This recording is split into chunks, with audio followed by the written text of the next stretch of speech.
Step number 10, it's finally time to settle on those first 10 videos, okay? We're gonna plan out the first 10 videos. Now in this particular step, the step number 5, I'm gonna start to get a little bit technical with you because this is where it's vital for you to understand some concepts about about YouTube, Google, and keyword searches, okay? Now, first of all, you have to understand that the way you're going to dominate search results, because again, what we're trying to do is we're trying to create a library of 10 videos that really kind of cover the gamut of what people are searching for when it comes to your solution. So when somebody in your target market, in your area, is searching for what you sell, then we want them to find you and your YouTube channel and your YouTube video, right? So how do we do that? Well, we have to understand how keywords really work. So the way that Google and YouTube treat searches is that when somebody searches for something, they look first of all for the most relevant video, okay? So if I searched for how to set up a hamster wheel, okay? And I'm like, how do I set up a hamster wheel? Well, here's what's gonna happen. YouTube or Google is gonna look through all the YouTube videos. And in a millisecond, they're gonna look at all the videos and they're gonna start by saying, is there a video entitled How to Set Up a Hamster Wheel? Like that's the exact title of the video.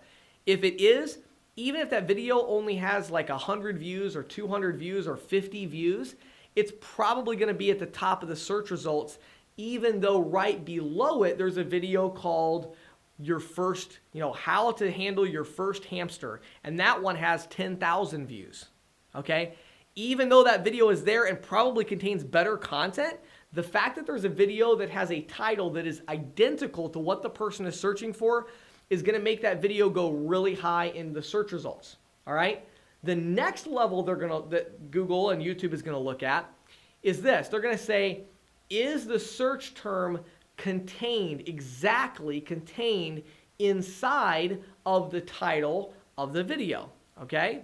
So, for instance, if I said, set up a hamster wheel, all right? And there was a video called 10 steps to set up a hamster wheel, that would be a video that would rank pretty high. It's not exactly the same because it has some extra words, but the words that I'm searching for are in the title exactly. It's an exact match of that keyword.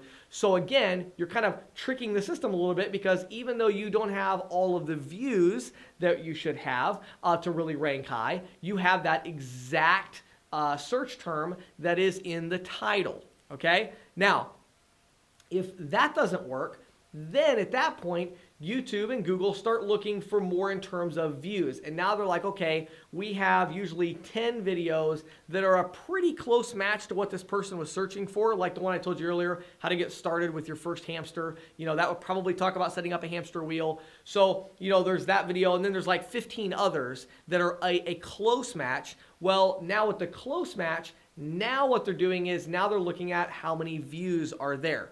So let me help you out with something, okay? You're now making your YouTube channel, you're figuring out your first 10 videos. Let me tell you something.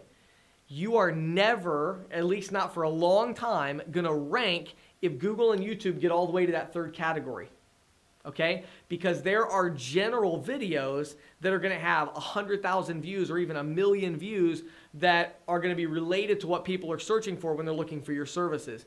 In order for you to get ranked, in order for people to find you, you've gotta have an exact match.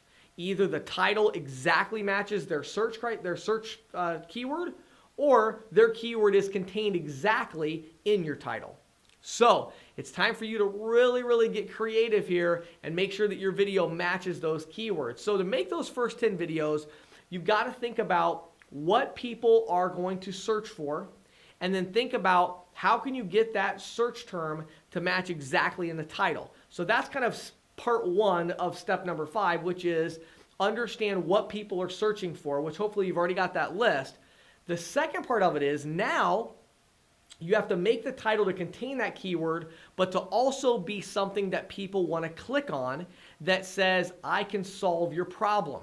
So many times you want to add something to the beginning of that keyword like how to or 5 steps to, So you got the keyword, right? So if I wanted to make sure my video was the top one when somebody searched for set up a hamster wheel, then I might make a video called 3 Easy Steps to Set Up a Hamster Wheel. Because now I have that exact keyword to set up a hamster wheel, but I've got the thing in front of it that says, 5 easy steps. Well, that's going to, first of all, it's going to come up in the search results because it's an exact match. But then also it's going to make the person searching want to click on it because they're like, oh, 5 easy steps. Cool. Or I might say, how to set up a hamster wheel, right? Whatever it is, you get the idea, right? So you want to have some really creative copy at the beginning that's like that call to action that tells them, I can solve your problem in this 3-minute video, right? So you got to identify what those problems are. So go ahead and take some time, and this might take you an hour, 2 hours before you come back to the next video. That's fine. You got to now work through and figure out what are going to be my first 10 videos, and you got to figure out the keyword, and then you have to add in those names so you can go through the workbook and go ahead and create those first 10 video titles that you're going to be shooting. Then we're going to go to step number 6 when you're actually going to shoot your 10 videos.